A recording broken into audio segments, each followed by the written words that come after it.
Happy Friday, everyone. I am coming to you live on Facebook and also Instagram. Hey, everyone.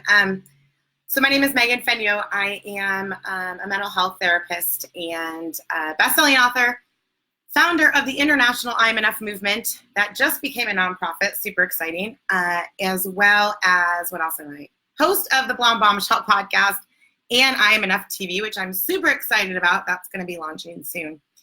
First of all, I want to say thank you to all of those, all of you who have messaged me, texted me, called me about the accident I was in with 6 of my girlfriends on October 5th. I've been a little quiet. It's been a very long 2 weeks, still in a lot of pain. I have some ligament tears, a lumbar sprain, and had a mild concussion, but that's better. So I'm still waiting to get some spinal injections and all of that stuff. So actually I've had no pain relief in 2 weeks since everything is all internal and tissue. So that's been frustrating, but excited that things should be looking up in the next couple days, next week. So thank you all for the prayers. My roommate, Jackie, is healing nicely, along with all my other girlfriends. So it was a very crazy experience for sure. But I've taken about a week to rest, and I'm jumping back in. Just did a few episodes of I Am Enough TV, which should be launching soon. You'll be able to check out the show on Roku. Also, if you download the Easy Way app, then from your phone, you'll be able to get all of the episodes as well. So excited about that. Have done a lot of interviews with some amazing people. But I wanted to jump on here because I was planning on doing a Facebook Live at the beginning of the month. But of course, the accident happened October 5th and just have not been myself, honestly. Because this month is Domestic Violence Awareness Month.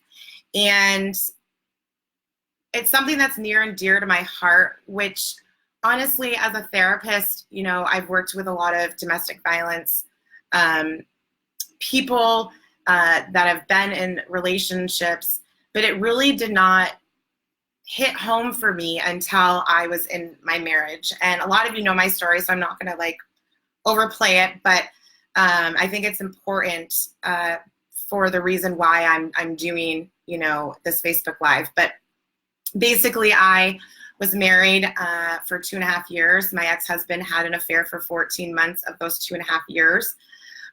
He filed for divorce and pulled the divorce papers 4 times. He kicked me out of our house twice. And the divorce finally was final in 2016, but I had remained faithful and committed to him 2 years after that. At that point, I did not know that I was in a narcissistic abusive marriage. I had lost every sense of who I was. My life had just fallen apart. And I remember praying in February of 2018. I said, he was coming down to San Diego, and I said, okay, God, the affair wasn't enough for me to leave. The divorce wasn't enough for me to leave. If this relationship is not meant to be, then I need you to show me. And I will listen to you and walk away. And literally within 24 hours, I had found out another traumatic event, which I'm not going to get into, but that there was stuff going on for the last few years that I did not know of. And February 15th of 2018, I walked away from my ex-husband. And at that time, so for 5 years, I literally was going around acting like I had it all together, smile on my face, this and that. But I was truly dying inside, and I was paralyzed. I didn't know what to do with any of this, even as a therapist. I think that's the biggest thing, is that people are surprised that I've been a mental health therapist for almost 15 years and literally had no idea that I was in this abusive relationship. And if you read the book, my best-selling book, the chapter Mr. N goes into great detail about all of that. But, I created the I'm Enough movement as a way to give back and to spread the message of being enough, whether it be you don't feel like enough in a relationship, career, health, whatever it is.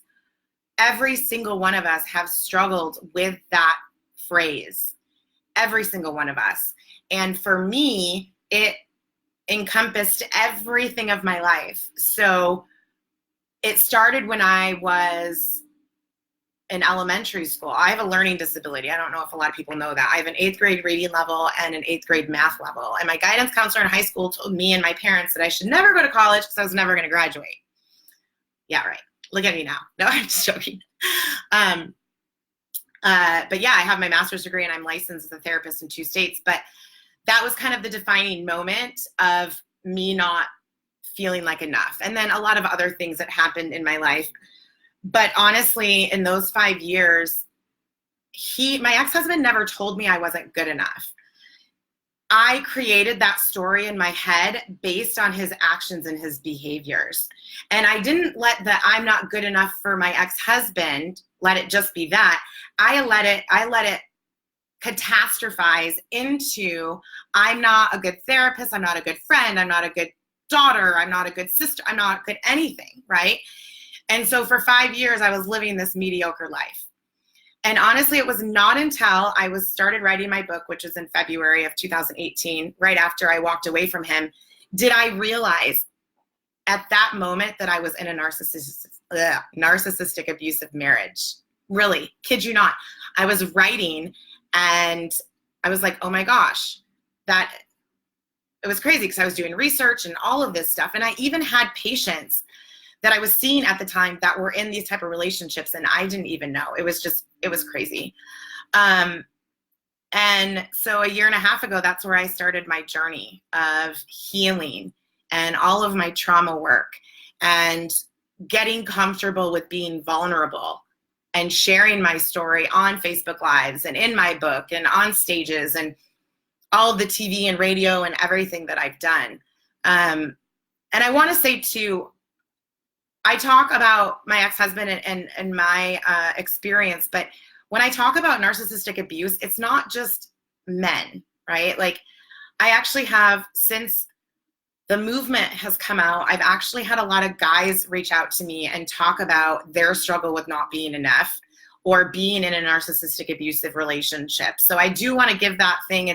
I'm not anti-guys or anything like that. It's just, that's my story. But you know, there are women as well that have this narcissistic trait as well. So anyway, Domestic Violence Awareness Month. I recently did a presentation at the International Summit on Violence, Abuse, and Trauma. And my presentation was mainly focused on narcissistic abuse because it's one of those types of things that are not seen or most people aren't aware of. I know that this topic and narcissism and that kind of stuff is getting talked about more in the media and on social media and all of that stuff. But it's the abuse that no one can see. It's the emotional abuse. And so on this Facebook Live, I want to just briefly talk a little bit about some of the ins and outs of narcissistic abuse, and then more importantly, focus on some things that you can do, or if you know someone in an abusive relationship, right? Because it's really about coming together collaboratively to support one another.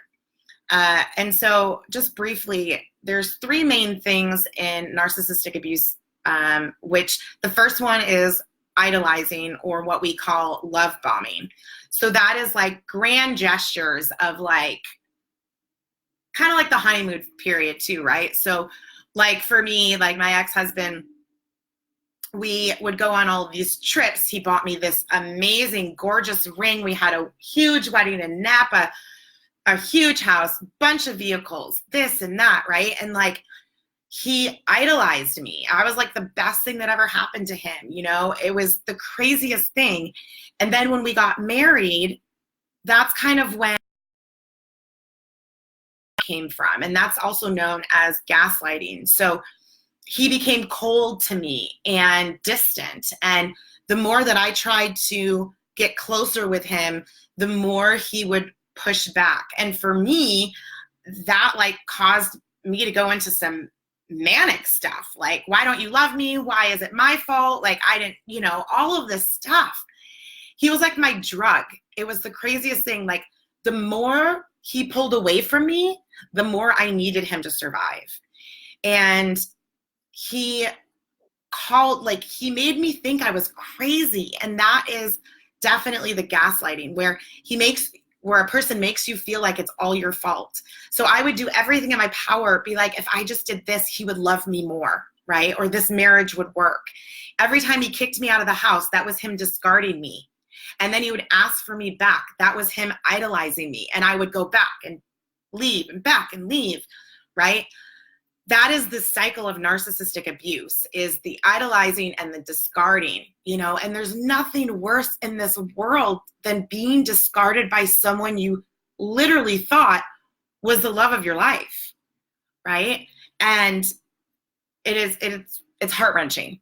And so those are some of the signs and symptoms, you know. Obviously, people that tell blatant lies. I can go into stories about the lies but I won't bore you with all of that. You'll have to read the book.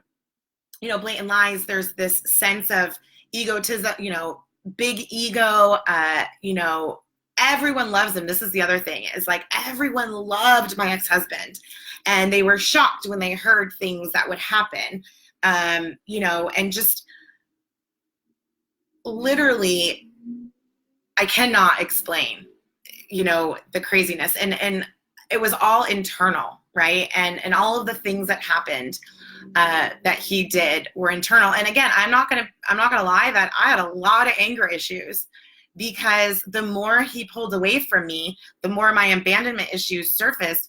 So yeah, I got angry. I would yell, I would scream, you know, sometimes it got physical, and I had marks on me, and, you know, but that didn't hurt me. The physical part didn't hurt me. What was the worst was the emotional part. And, you know, I was 34 at the time when I got married, and just, I couldn't imagine this. And so kind of getting to that, where my healing came from is when I walked away from him, I was left with a shattered heart, debt beyond craziness, and just literally just like, now what? What do I do? Who am I? Who am I now that I don't have this person? And so I went into my own therapy. Yes, therapists go to therapy as well. And started this transformation journey. And basically my biggest thing was, so these are some of the key things that I like to talk about with my coaching clients and also my patients I see in my private practice, is acceptance. Radical acceptance. And what does that mean? So a lot of people think that acceptance means, oh, I just have to be okay with what happened. No. Acceptance means that you acknowledge that this event or this thing happened.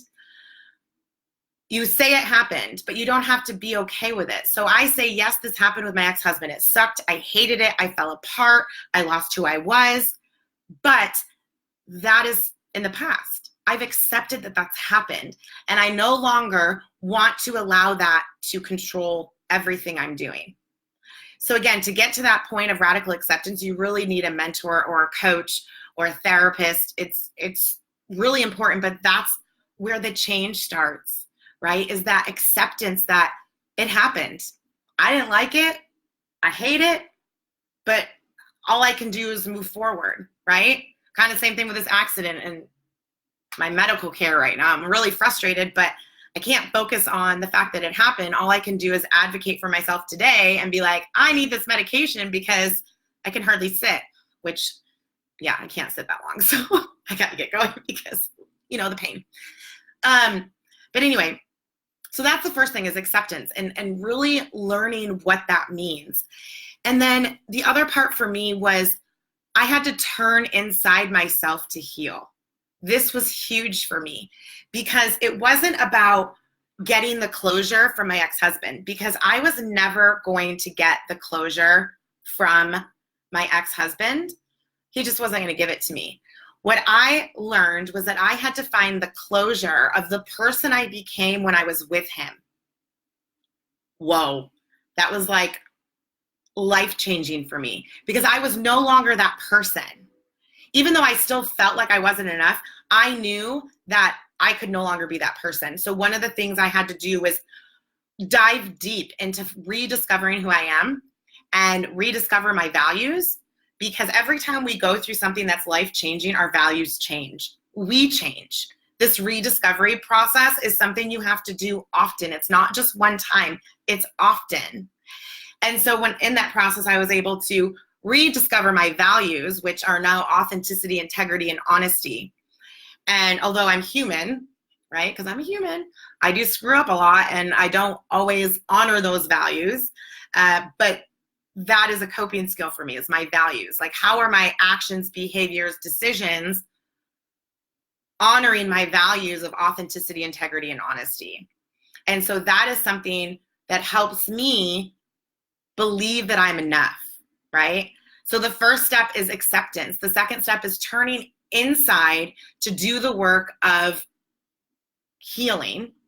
And then the last part is reprogramming your belief system. So as therapists, we talk about cognitive restructuring.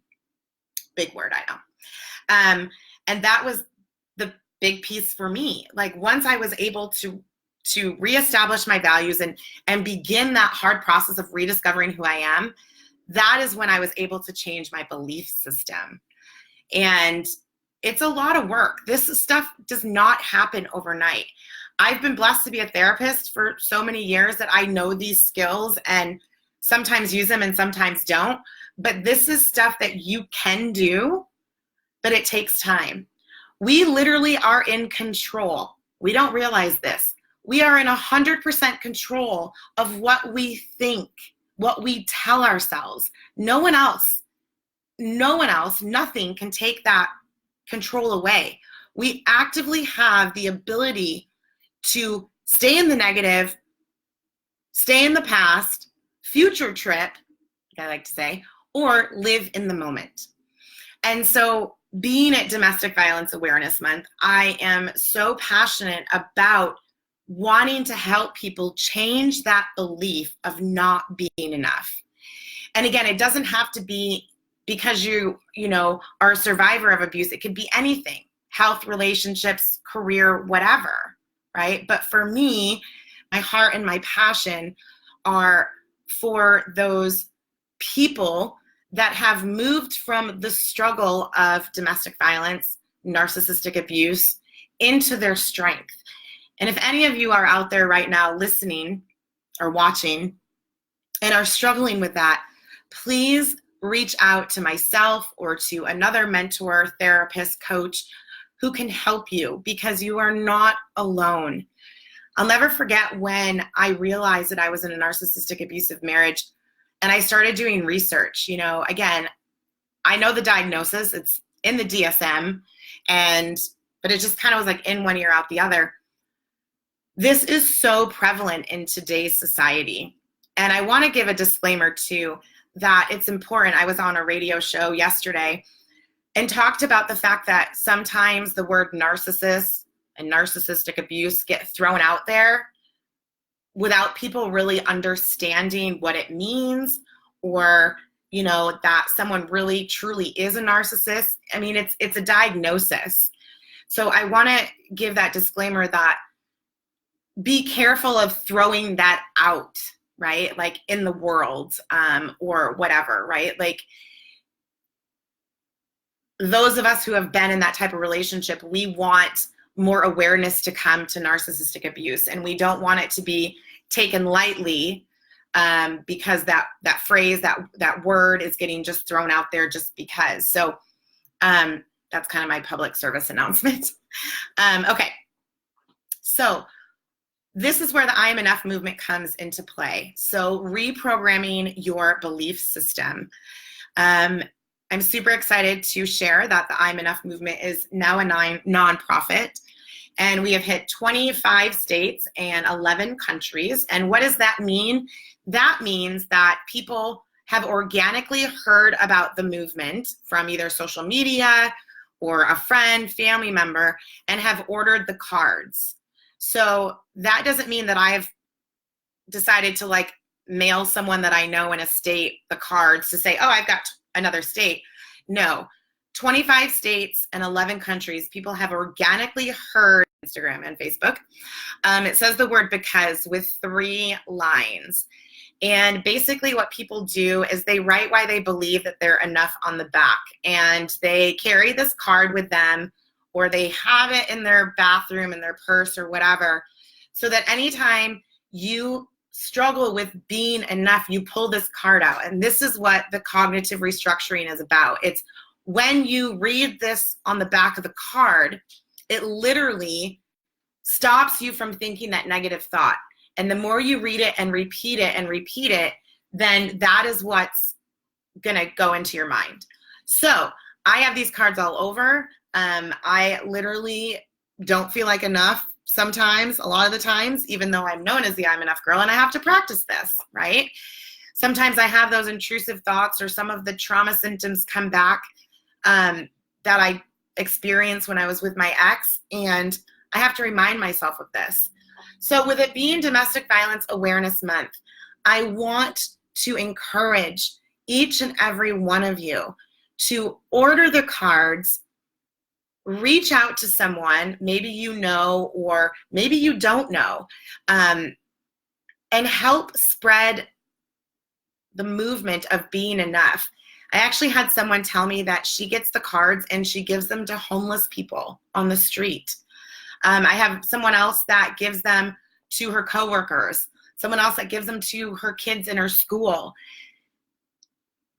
I'm passionate about this month because of what it represents, but this I am enough, the I'm not good enough mindset isn't just because of this month. It's every single day. People struggle with it every single day. And so I'm asking you to join this movement, to either for yourself,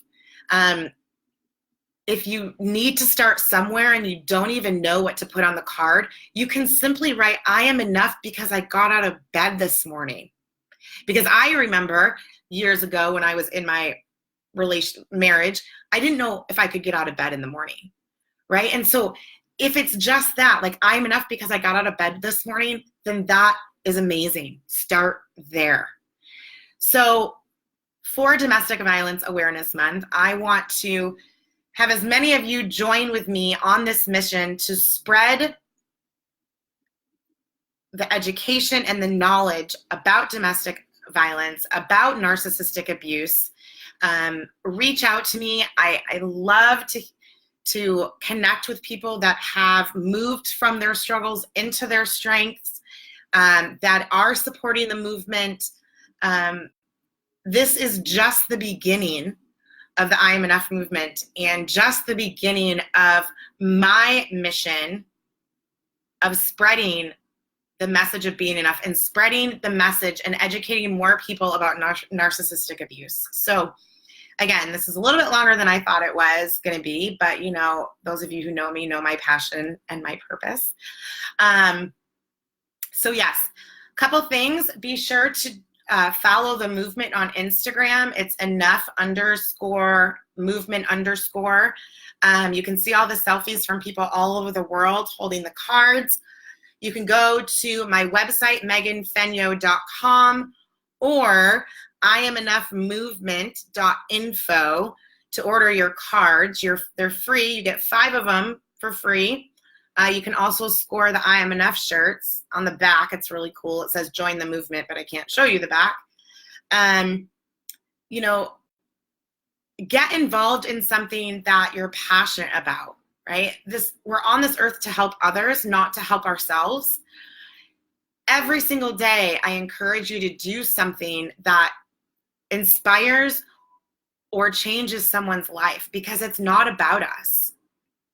And as soon as I worked through these steps, the acceptance, the turning inward to heal, and reprogramming my belief system, I was able to focus on not myself anymore, but on this mission that I have to impact the world and help people believe that they're enough.